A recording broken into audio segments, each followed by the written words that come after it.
Hello, my name is Tyler Moss, and I am currently a MAC student at Southern Utah University. I am enrolled in the Accounting Ethics Seminar class for the summer 2013 semester. The topic that I have chosen for presentation number 1 is one of the scenarios from Chapter 5 of Understanding Accounting Ethics by Mark Cheffers and Michael Packlet.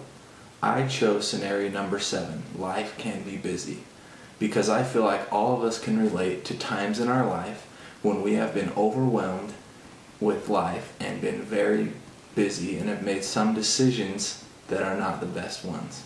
First, I'm going to present to you the situation. Second, we'll discuss the question at hand. Third, we'll analyze each option that the individual was faced with. And finally, we'll discuss how I would resolve the issue. First off, let's explain the situation. Susan York is an experienced CPA at a regional accounting firm. Her biggest audit client is Health Plus. Health Plus's president is an old friend of Susan's from college, Dirk Elliott. Health Plus's system relies heavily on Medicare reimbursement for its revenue. Health Plus's year end is June 30th, and their primary creditor, a financial institution, wants the audited financial statements delivered to them by the end of the day on August 15th. Because of the nature of the audit, Susan understands the importance of these reimbursements to the vitality of the healthcare business. Susan personally reviews the Medicare reimbursement claims and the documentation by the healthcare system as part of the audit. In the past, usually Susan would receive the client work papers and documentation for review on August 10th. This would give her plenty of time to review the client papers and have it ready for August 15th. However, this year is different. On August 10th, Susan receives a call from her friend Dirk. He explains that a key person in the preparation of the client papers has been ill for a week and needs a few extra days. A couple days later, Dirk calls again and says that the papers are still delayed. On August 14th, one day before the review is done, Dirk calls and lets Susan know that the client papers are now available for review.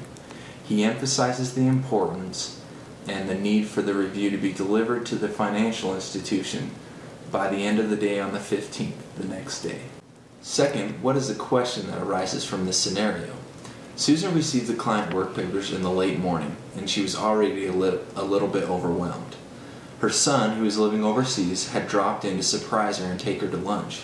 When she arrived back from lunch, she was notified that she was 25 minutes late for an interview with a candidate that she had already forgotten about. That evening, she had already committed to going to a dinner party for her husband, and she was unwilling to break that date since she and her husband had been having some rough times. All of this happened, and she still had not reviewed the client work papers. Third, let's analyze each of the options that Susan York was faced with as we search for the right answer to the question. Susan is in a dilemma where she is going to have to decide what to do. 1, she can sign off on the papers even though she hasn't reviewed them. After all, she knows her friend and trusts him. 2, she can call her friend Dirk and say that she cannot complete the review with the time given. She doesn't want to do that though, because that may jeopardize her relationship and possibly his healthcare business. 3, she could call a fellow partner for assistance, but that may be an extreme measure.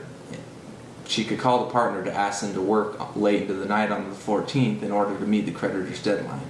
Or 4, she could make an effort to contact the creditor to seek an extension on behalf of the client to extend the deadline for her friend. In the real-life case on which the scenario is based, the partner chose to sign off on the papers without reviewing them. If you think about it, obviously she was an experienced CPA. Her biggest client was Health Plus, and she probably knew all the ins and outs of Medicare reimbursements.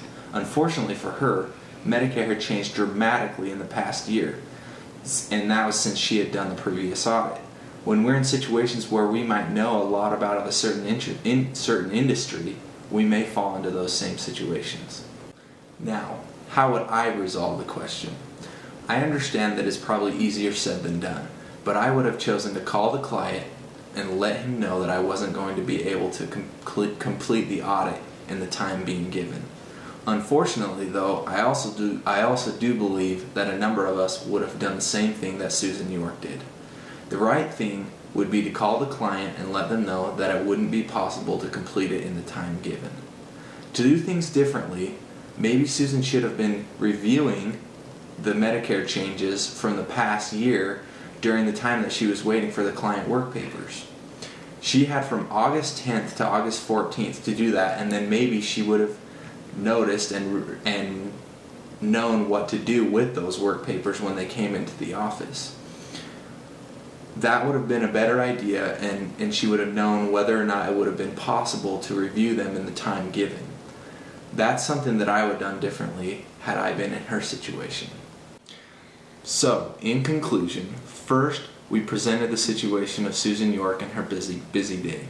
Second, we presented the question at hand. Third, we analyzed all the options that Susan was faced with. And fourth, we concluded with how I would resolve the situation.